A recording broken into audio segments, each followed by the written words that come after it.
You know what you're listening to? Is that a trick question? It's the I Still Love This Game podcast with your host, Matthew Damian. He's an idiot. Don't listen to this. He's an idiot. Hello, everyone, and welcome to episode 34 of the I Still Love This Game podcast. In today's show, I'm going to be covering perhaps one of the most common questions or debates amongst NBA fans and historians and analysis or whatever, shoe collectors, and that's who the top 10 players in NBA history, who they are. And this is a question that I would get sporadically, but I've gotten a lot more since I did the podcast, or the topic in the podcast about Slam's top 100 players of all time. So, why not get stuck into it and do my top 10 players of all time? I'm not going to get totally in depth of it because I am actually working on a book doing the top 75 players of all time. Now, I'm going to be doing it a little bit differently to how you see it in other lists. I'm going to be segregating the list where I've got the top 50 players of the three-point era and then the top 25 pre-three-point era, because it's too hard to really compare those two eras. Like, how can you possibly compare, say, George Mikan to Kevin Love, for example? Apart from the fact that they're white. It's almost impossible to compare them. But yet you'd have to somehow come up with a reason as to why Mikan's ahead of Love or vice versa. So my list will be segregated. Please note, in this list, they are not segregated, though. I do have players for the top 10, including, so I've got Russell and Chamberlain in there, obviously, and I've obviously got Jordan and LeBron. So let's start off with number one, and that's Jordan, of course. People will question that. Some people will question that. They will think that Kareem might be number one or LeBron might be number one. And the reason why I've gone with Jordan is when you stack everything up, all the awards, all the accomplishments, take into account he really only played 11 or 12 seasons. And what I mean by that is if you take away his second season where he only played, 12 games? He started half of them. And then, of course, in the playoffs, he dropped 63 on the Celtics. But you take away that season because he didn't play a whole lot.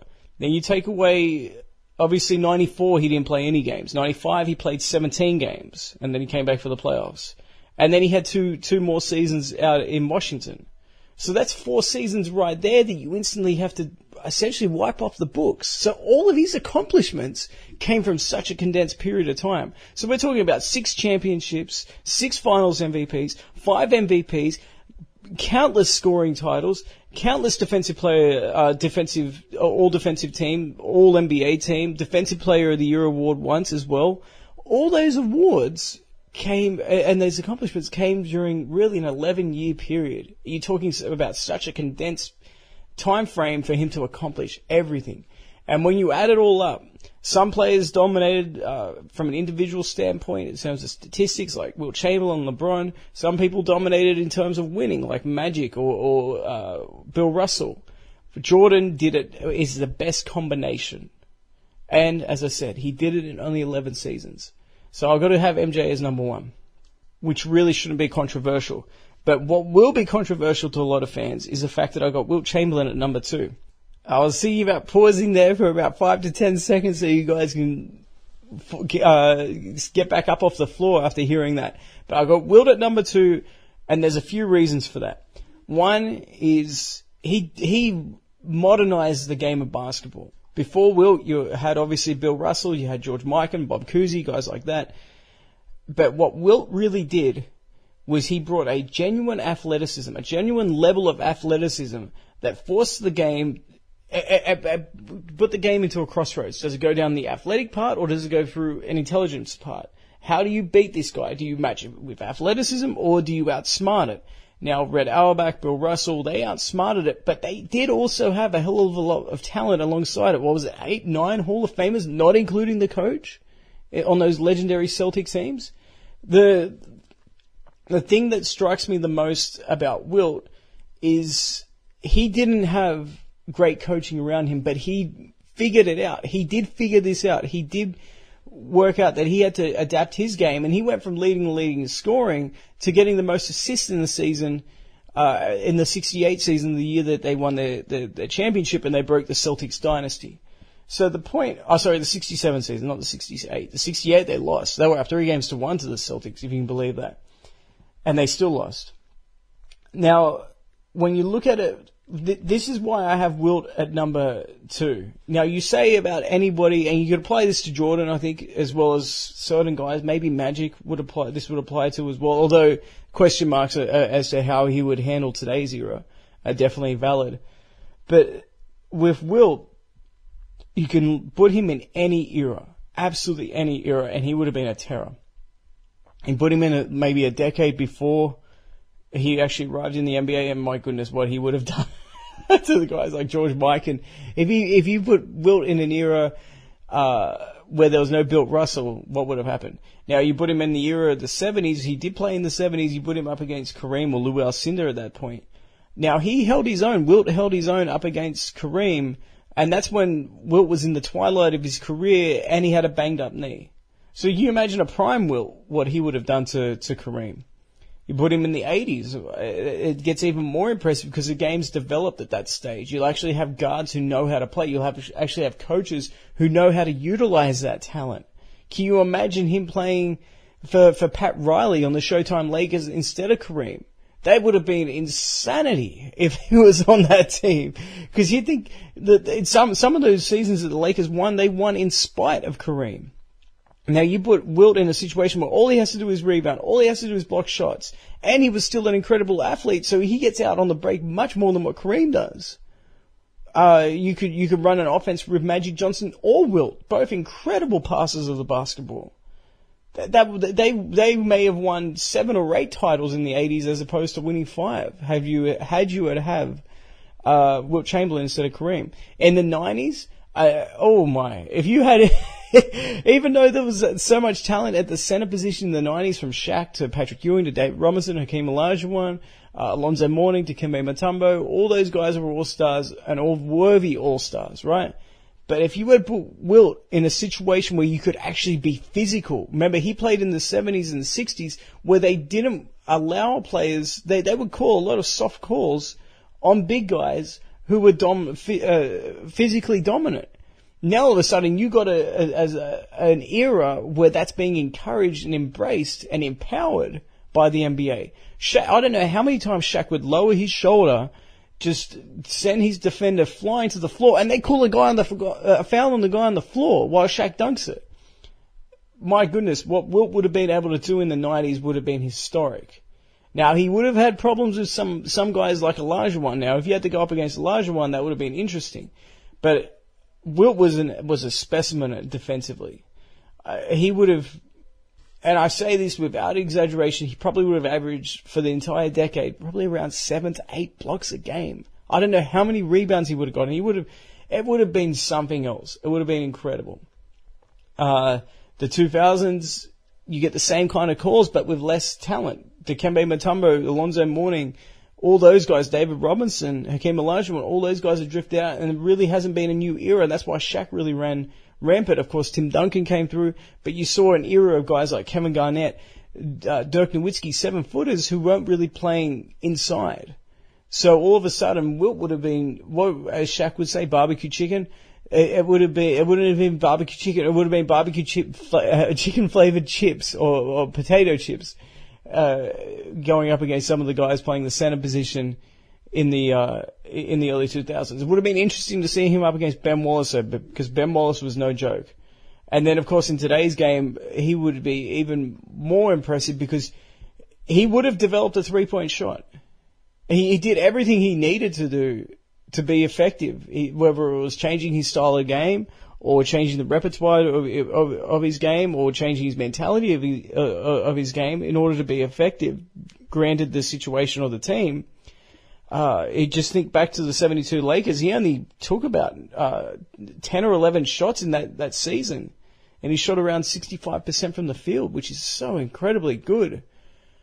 So he knew what the team needed, and he was able to do it. So if all of a sudden he wanted to be a stretch 5, if he needed to be a stretch 5, he would have gone ahead and become that. I've got no questions about it. And so the versatility between the eras, I've got no doubt in my mind whatsoever that he would have thrived in any other era. He would have been as dominant as he was in the 60s. He would have been more dominant in any other era. And that speaks volumes to me. He ran into the one era where there's no coaching. People did not know how to utilize his talents. Probably the only guy that did know how to utilize his talents was the guy that was beating him every single time, and that was Red Auerbach. And everyone else was playing catch up to Red Auerbach. It took until really, the late 80s before teams finally figured out how to match his intellect, his basketball intellect. So I've got Wilt at number 2. I could argue that till I'm blue in the face. If you disagree with it, send those questions in. I will answer them. If you want to be on the podcast and tell me why Wilt should be behind Kareem, or should be behind LeBron, or should be behind Hakeem, or anyone like that, I will argue that. I will absolutely argue that. So I don't want you thinking that I'm some Nick Wright, that I will not respond to that. If you have questions, if you have a response as to why Wilt isn't number 2, send it through and I'll address it, because I love talking about it. Number 3 this is where it gets a bit sticky for me, because sometimes it depends what day of the week it is. Sometimes I have Bill Russell there because it's almost impossible to separate Bill Russell and Wilt.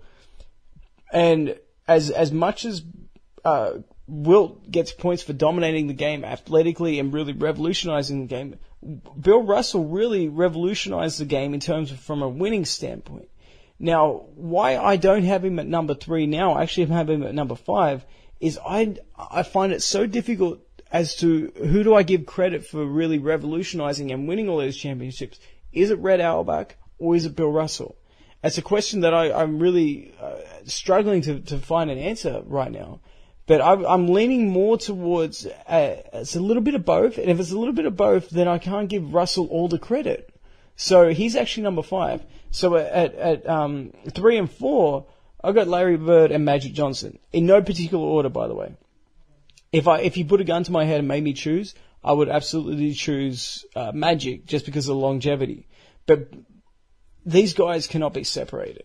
If I had to put them at 1 and 2, I would do that, as opposed to putting Bird at 3 or Magic at 3 and the other one at 8 or 9. I just can't do that because these guys are synonymous. Whether it was in college, whether it was in the pros, they made basketball beautiful again. And I don't mean it necessarily from an aesthetic standpoint. They made winning basketball beautiful. And that is such the way that they transcended the game. Remember, the NBA was struggling before these guys came into the pros. That they made the passion of winning, the excitement of winning at a level that we've never seen before or after. Really, the everything was about winning. You can stack up all the individual accomplishments for these guys, either of them, right? Because you got you got 2 MVPs from Magic, 5 championships. You got 3 championships for Bird, 3 straight MVPs. Jordan didn't do that.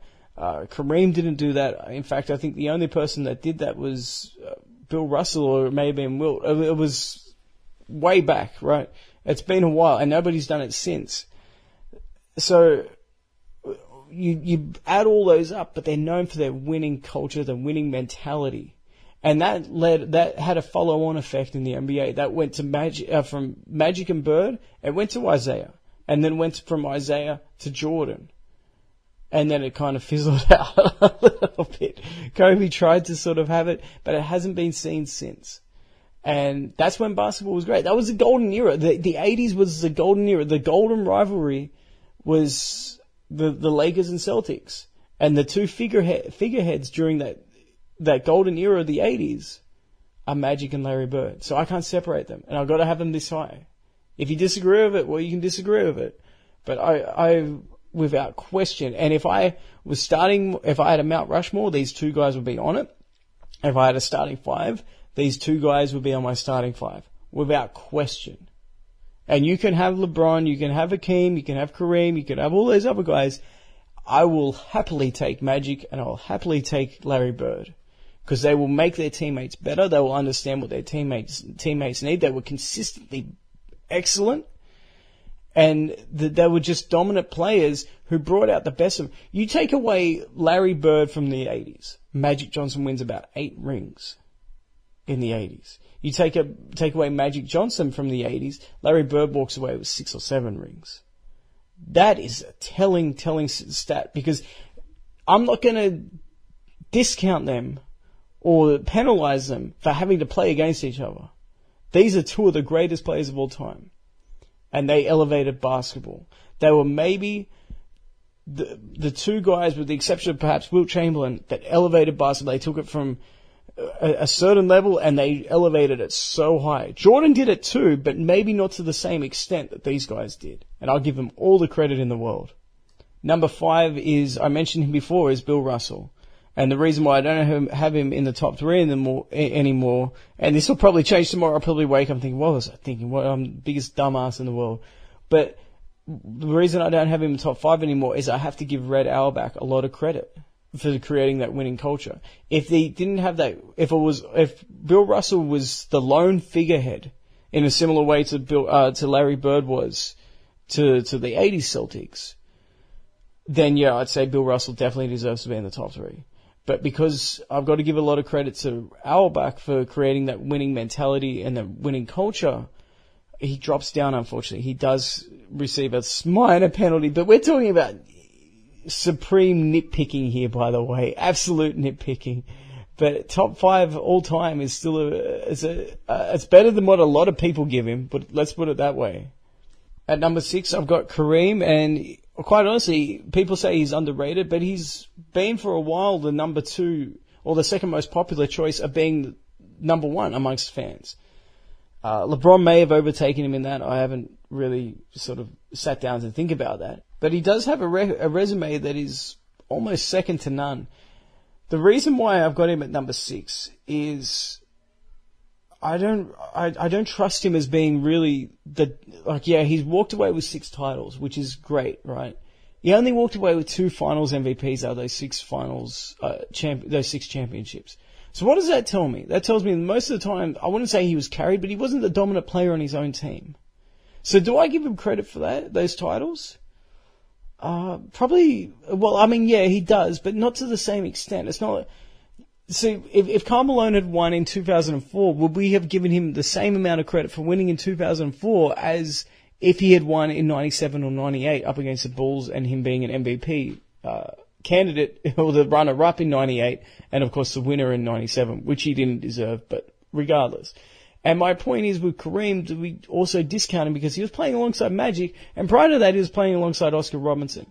So you look at every other player on the list, and this includes Bill Russell. Nobody has played with that caliber of superstars alongside him in the top 10. That's an insane level. To go from Oscar Robertson, yeah, not the dominant Oscar Robertson, but still a bloody good Oscar Robertson, to Magic Johnson, that's incredible. And I will say this. There were a couple of times that they lost big playoff series, whether it was against the Rockets, or it was against the Sixers, or it was against the Celtics. And his suspect defense, I don't care if he was the leading shot blocker in NBA history for a while until Hakeem took that record from him. His defense was very, very suspect. He was a plotter. He didn't get up and down the court. Robert Parrish was beating him up and down the court. Ralph Sampson was doing it.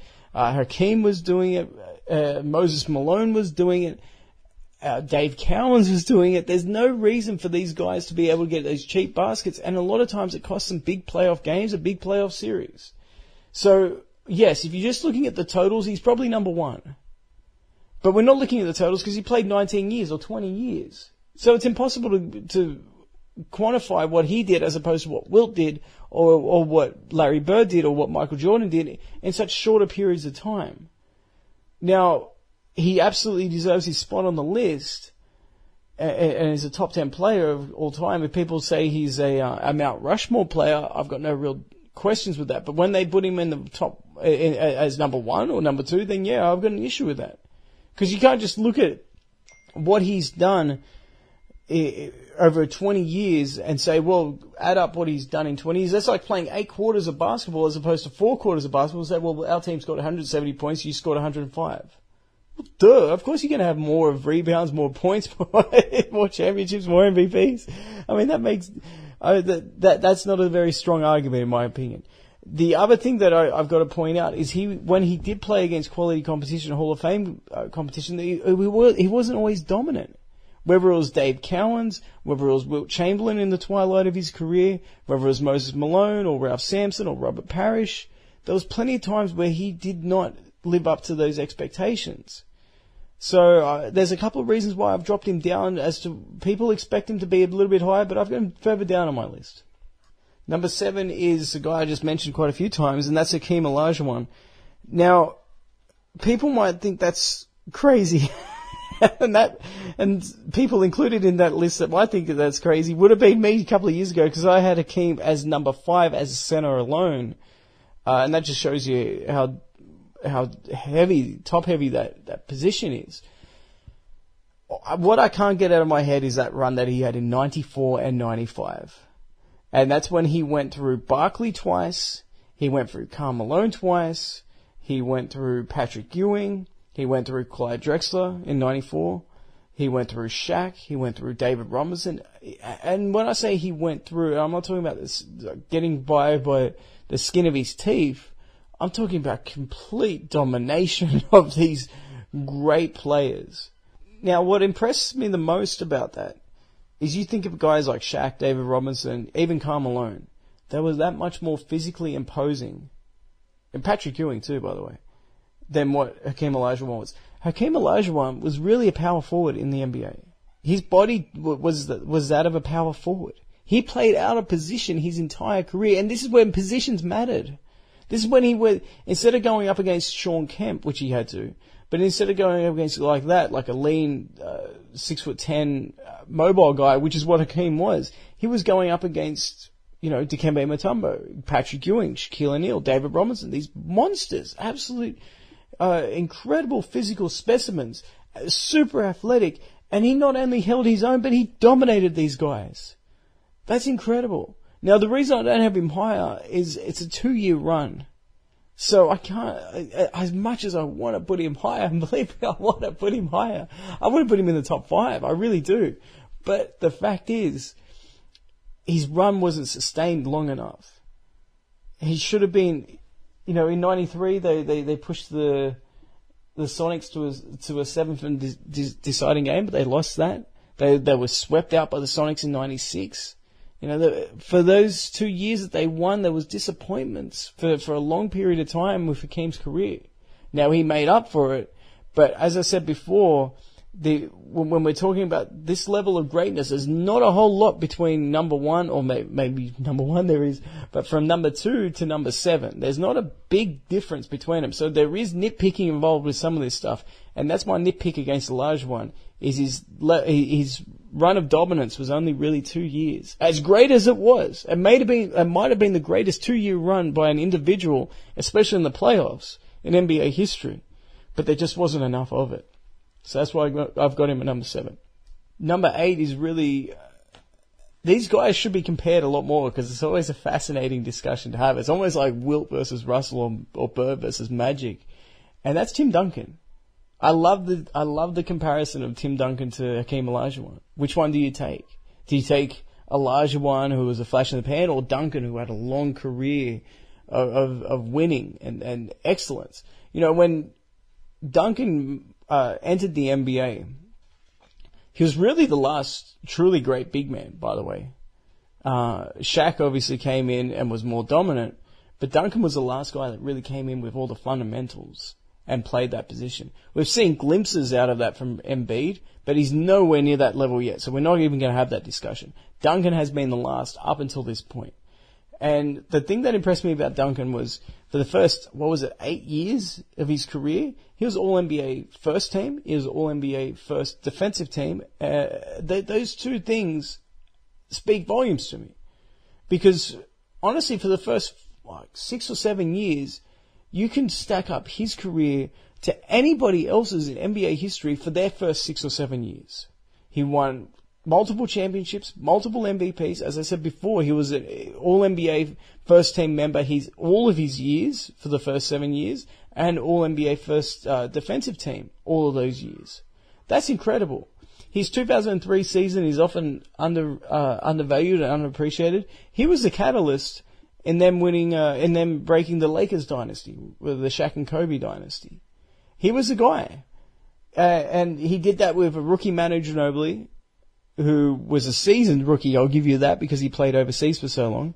And also Tony Parker, who was still lost. There was times in the playoffs, especially in the finals, where they went to Speedy Claxton instead of Tony Parker. Tony Parker was not the NBA Finals MVP Tony Parker in his second year.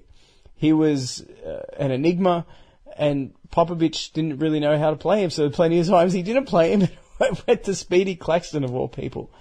And what I liked about Duncan, he never caused any headaches. And what we're seeing now in San Antonio, we've got to give credit. Maybe this exposes how much credit we need to give to Tim Duncan as being really the culture of San Antonio, and it's not Popovich. We're seeing San Antonio really fall apart at the seams, especially with this whole Kawhi Leonard situation. There's no Duncan to keep that locker room intact. And now all of a sudden it's starting to fall apart. So was it really Popovich who was creating that culture, or was it Timmy Duncan? I'm leaning towards Tim Duncan. So if I'm building a team, I know we've got some good guys, some incredible guys to come, whether it's LeBron, Kobe, Shaq, all those guys are still to come on the list. What I'm looking at is, if I'm building a team, all those guys, LeBron, Shaq, Kobe, they bring baggage. Tim Duncan brought no baggage whatsoever. All he brought was winning and championships. So, yeah, he didn't put up the stats of those other guys. But you know what? If you want to fill out your box scores and your stat sheets, then you pick those guys. I want to win championships. So I'm going to go with Tim Duncan. Next up on the list, and this may be surprising to some people that he's this low, is LeBron. Quite honestly, I'm surprised he's this high, because I've got him ahead of Kobe. But the reason I have LeBron, I had him in the top 5 at one point, ahead of Larry Bird. And because of that, he was also ahead of Magic. And so my top 4 at one point after the 2016 finals was Jordan, Russell, Wilt, LeBron. If you could believe that. Now, what happened was the 2017 finals. So a lot of people will say this thing that, you know, his cement is still wet and he's just adding to his legacy. Well, that's true, but also what can happen is hurt your legacy. And what I saw in the 2017 finals hurt LeBron's legacy. I couldn't care less that he averaged a triple-double. That means nothing to me. What mattered to me was the fact that Kevin Durant tore him up. And it's something that I'm still frustrated about to this very day. And the reason I'm frustrated about it is, for so long we've been told that LeBron's this great defender. Guard all 5 positions, blah, blah, blah. Right? Being a versatile defender doesn't make you a great defender, by the way. But here, the Cavs were, and he was going head-to-head with Kevin Durant. He was also going up against Steph Curry that he was meant to be able to guard. And what we saw, and the Cavs had plenty of offensive firepower. They had Kyrie Irving, they had J.R. Smith, they had Kevin Love, Channing Frye was coming off the bench, Kyle Korver was coming off the bench. They had plenty of guys that could score. They needed to slow the pace down. Instead, LeBron was so interested in matching or surpassing everyone else statistically, he just didn't play any defense. And that was just, the team needed defense. They didn't have any defenders. It was so bad, and I've said this a few times, but it was so bad that when Richard Jefferson came into the game, they would put Richard Jefferson on Kevin Durant as opposed to LeBron. I don't mean they would put Jefferson in for LeBron because LeBron was posting a lot of minutes so he can get his stats up. But when LeBron and Jefferson were on the court at the same time, Jefferson was the guy guarding Kevin Durant, not LeBron. And because of that, and they got belted in the finals the scoreline says they were belted 4-1. The games were relatively close, which made it even worse. But if you watch the end of Game 3, there was about four possessions where that's all on LeBron.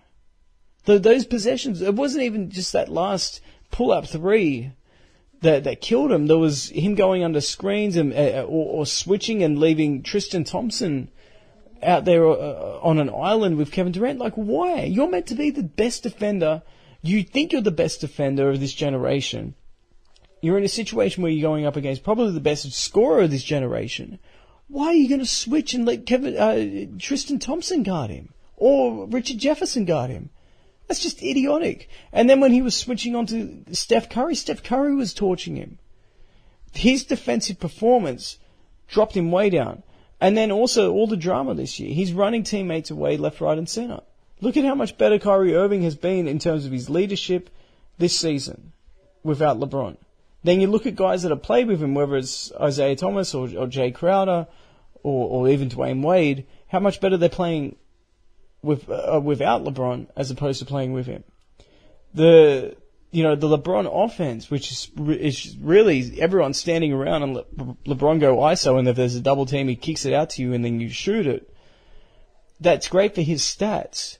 That's not winning basketball. If they play this same system in the playoffs, they'll be lucky to get to the conference finals with this group. And before you respond to me by saying, well, he's supporting cast isn't all that great, he's still playing with another All-Star.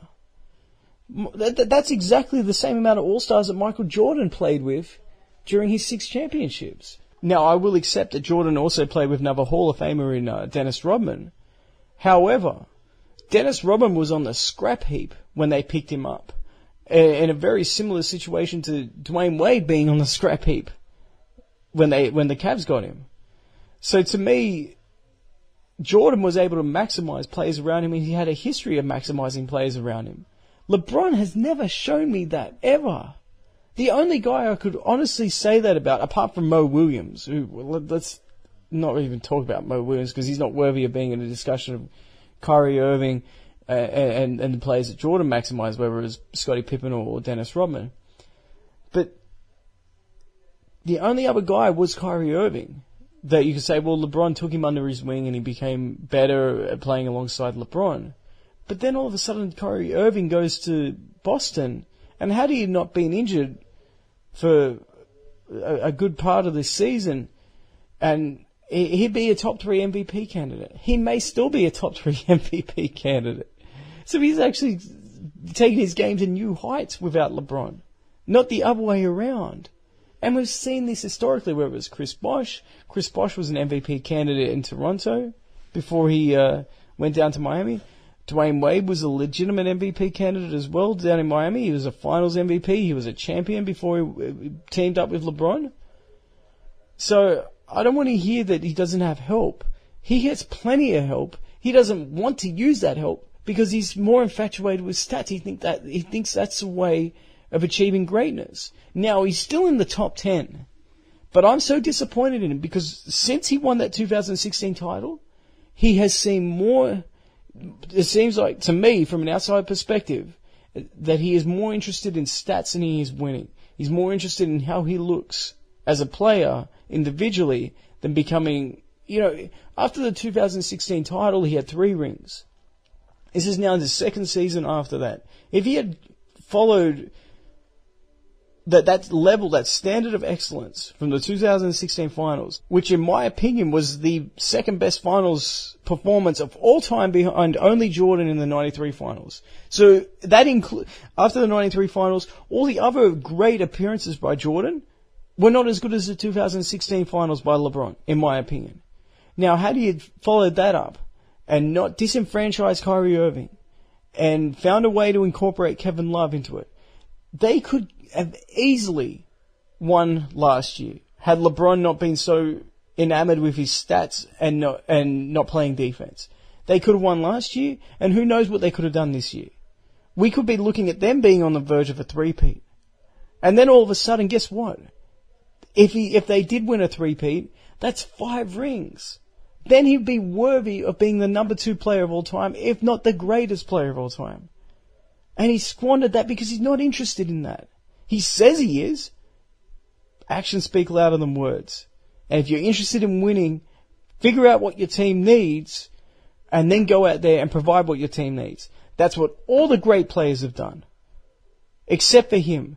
He has turned championship contenders into absolute laughing stocks at times, whether they're giving up 150 points to Oklahoma or whatever.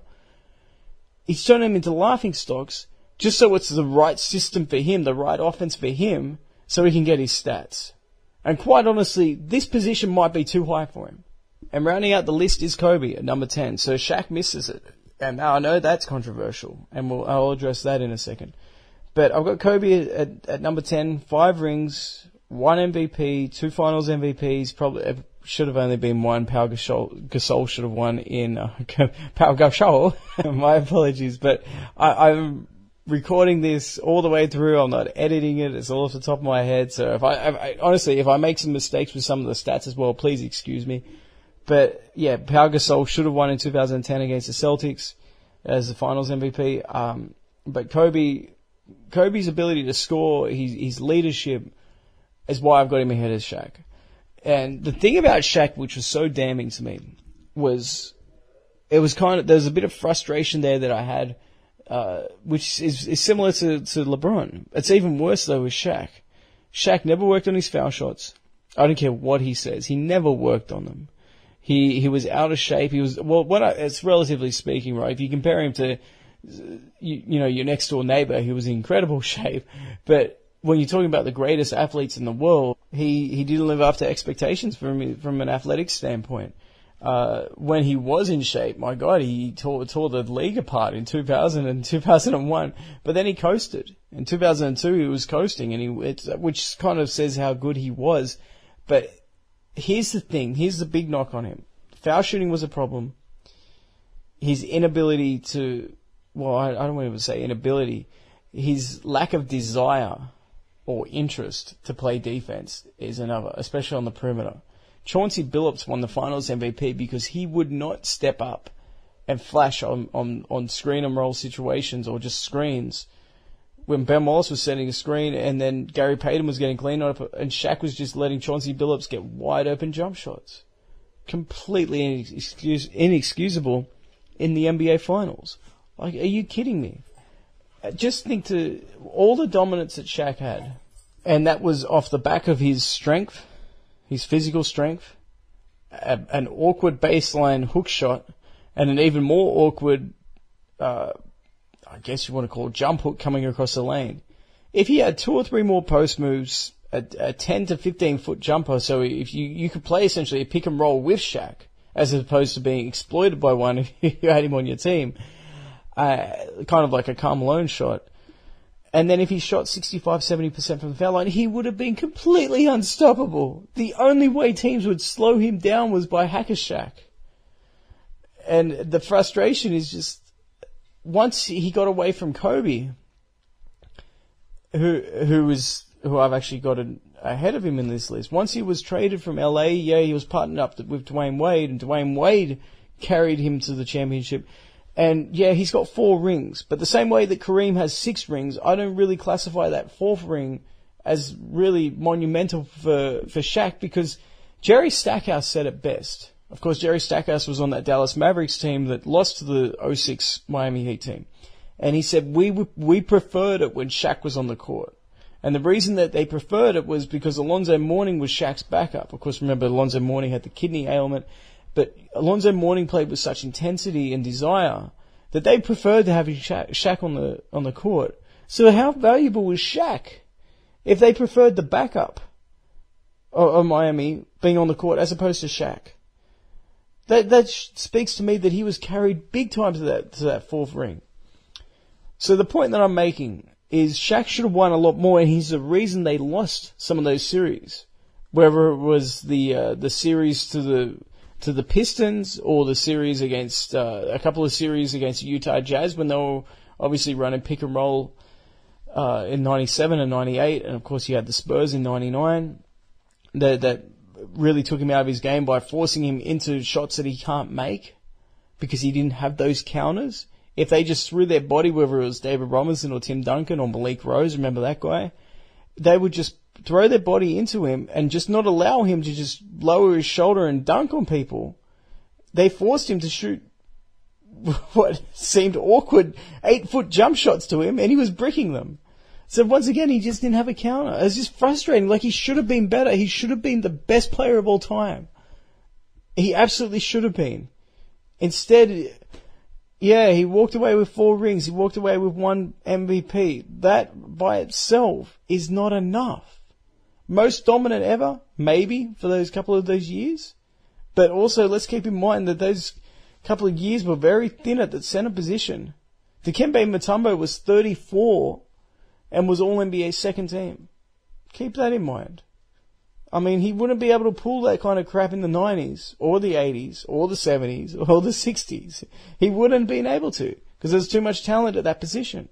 he was able to get away with it and coast because there wasn't a whole lot of genuine big men that could actually battle him. And when there was, whether it was Ben Wallace, who was 6'8", 6'9", and it was an absolute unit of a player, very, very strong upper body strength, or Dennis Rodman, who was 6'8", 6'7", whatever it was, really a power forward, came into the league as a small forward, or Akeem Olajuwon in 95, as I said before, 6'10". Whenever he came up against players that were willing to put their body on the line, he struggled big time. And that shows to me a limited player. Whereas Kobe on the other end, maybe he was too talented. And he didn't know how to take the foot off the accelerator at times. And he was by no means a perfect player either. But if I'm starting a team, I know what I'm getting with Kobe. I don't know what I'm getting with Shaq. Whether he's going to show up in shape, whether he's going to show up interested, I don't know that. So I'm going to go with Kobe over Shaq. Shaq's 11, and then probably Dr. J at number 12. So there you go. You got my top 12 of all time, not just the top 10. But I hope you enjoy the final 4 games tomorrow. Some big games. I'm going to be watching them, and I'm also obviously going to be keeping an eye on the NBA as we're in the last week of the regular season. We've still got really no idea how the Western Conference playoff picture is going to pan out, with the exception of the top 2 seeds. The East is we're starting to get a good picture of that. But yeah, send through your questions, especially if you have a open slate. There can be any question for the regular season. I'll answer them before the playoffs start. We're going to do some playoff previews.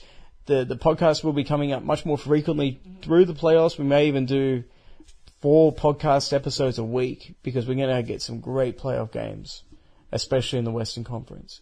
And I want to touch on those immediately. I want to have my thoughts out there as soon as it hits, as soon as the game ends in some of those situations. So thanks so much for your support. Continue the questions. Enjoy the tournament games tomorrow, and enjoy the finishing up of the regular season.